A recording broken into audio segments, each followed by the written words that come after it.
puwede ho ba ninyo kaming bigyan lang po ng kaalaman sa mga pagkakataong ito na record low na bumaba ang halaga ng piso, meron ba kayong mga ngayon pa lang po sa inyo pong mga sa inyong karanasan, sa inyo pong mga sources, ano ho kaya ang dahilan nito? Pangunahing dahilan? Well, pangunahing dahilan, mas mataas ang demand o pangangailangan ng dolyar laban sa piso. At dalawa po ang dahilan nito, fundamental and non-fundamental. Ang fundamental po ay, um, mataas po kasi ang ating demand for dollars dahil mataas po ang ating imports.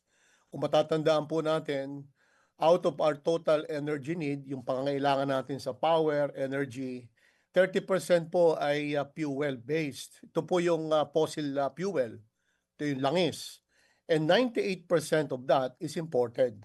Kaya nung nagkaroon po tayo ng problema sa Iran, Israel at US, bigla pong tumaas, sumipa po ang presyo ng langis sa pandaigdigang merkado. Kaya yung pong ating ini-import, bigla pong tumaas ngayon ang balor niyan. Kasi kung dati ay nasa $60, $70 per barrel, umakyat po yan ng $120, $130 per barrel. Kaya kahit na ang ini-import po natin ay so many barrels of oil, namamahal po yan. And therefore, kailangan po natin ng dolyar, pambili ng ating mga pangangailangan sa langis, sa enerhiya, ay tataas po ang ating import bill. Yan po yung pangunahing dahilan.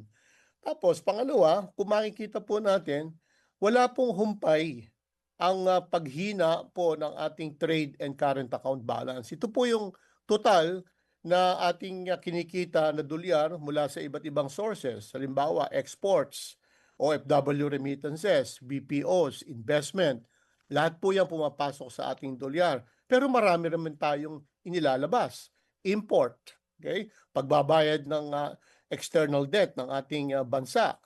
Yung pong ibang mga Pilipino, nag-i-invest po yan outside the Philippines, so outward investment. Pag pinagsama-sama po natin yan, mas mataas pa rin ang ating ginagastos kesa sa pumapasok sa atin. Yan po yung mga fundamental na dahilan. At kung makikita rin po natin ang utang ng ating pamahalaan, nasa 18 trillion na po ang ating utang, 18 trillion pesos. At malaking bahagi dyan ay external debt. So kapag nagbayad po tayo ng principal at saka po ng interest sa lumalaking stock of debt natin, tataas din po ang pangangailangan natin sa ating sa dolyar. Yan po yung fundamental reason na Mhm. kasama Ted, DJ Chacha. Ngayon, ano naman po yung non-fundamental? Ang non-fundamental ay nakita natin noong nakaraang taon, umaabot hanggang ngayon. Ito po yung flood control scandal na bahala po ang mga negosyante, maging mga investors dito po sa Pilipinas. Kapag nababahala sila, dito po sa nangyayari, andyan po ang katiwalian. Andyan po na sa halip na makapagtayo po tayo ng mas maraming tulay, mas maraming karsada, silid-aralan at mga ospital, ay napupunta lamang po yan sa ilang politiko at private contractors. Of course, may mga politiko na contractor din. No? At pangalawa, ito pong nangyari sa Israel, sa Iran, at iba pang mga pangyayari sa pandaigdigang sitwasyon. Nakabahala din po yan. Kaya yung pong ibang mga narirитong mga dayuhan, lumalabas po yan. Yan po yung tinatawag nating capital outflow. Okay? So, bibili po yan sa pamamagitan ng piso, ng dolyar, para lumabas at magpuntang muli sa Amerika. Kasi sa Amerika, mataas pa rin ang interest rate doon, kikita sila. Samantalang dito, nakikita nila na tumaas ang inflation natin, 7.2 ng Abril, tumataas ang utang ng gobyerno, bumababa naman ang ating international reserves. Kaya iniisip nila, ano ba ang prospect? Ano ba ang outlook ng economic growth sa Pilipinas? At nung first quarter, nakita naman natin, 2.8% lang ang tinaas ng ating ekonomiya. Kaya yan pong mga bagay na yan ay naglalaro sa isipan ng ating mga negosyante, ng ating mga investors at dumadami ngayon ang demand for dollars dahil yung iba gustong umalis. At sa bandang huli, ito pong nangyari last week. starting May 13. At alam po natin, nung May 13, 61.38 po ang piso laban sa dolyar. Nung mangyari po yon, umakyat po ang dollar sa 61.64. At hindi naman na-solve yon. So noong May 15, 61.72. At nung Monday ay 61.37 at kahapon nung Martes 61.75. Hindi po natin alam ngayon kung saan papasok o babagsak ang dolyar, ang peso laban sa dolyar. Yan po yung non-fundamental factors. Kapag may mga alalahanin, may mga anxiety ang ating investors hinggil sa pagpapatakbo ng ating pamahalaan, yung pong outlook ng ating ekonomiya, ay talaga pong bababa ang piso laban sa dolyar. At yung mismong pagbaba na yan ng piso laban sa dolyar,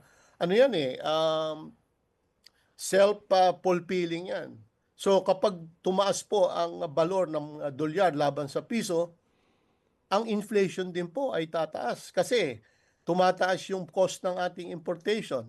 Karamihan naman po ng ating pangangailangan, kahit bigas, kahit garlic, kahit onion, meat products, lahat po yan ay ating ini-import. Kaya pagtaas niyan, dahil sa paghina ng piso laban sa dolyar, iikot at iikot yan, hanggang pumasok yan sa economic growth.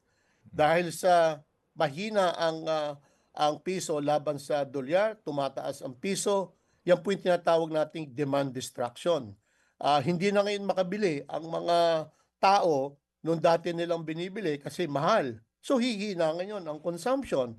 At tandaan po natin ang consumption expenditure, 75% po ng ating gross domestic product ay binubuo ng private consumption expenditure. Yan po yung the short and long of it. Mga kapatid, patuloy po kayong tumutok sa 105.9 True FM para sa totoong balita, impormasyon, music and entertainment. Mag-subscribe sa aming YouTube channel at podcast at sundan nyo kami sa Facebook, Instagram, X at TikTok sa True Network PH. Bisitahin din po ang aming official website, truefm.ph. At panoorin din kami sa True TV Signal, Channel 19. Kami po ang 105.9 True FM. Laging true sa'yo, kapatid.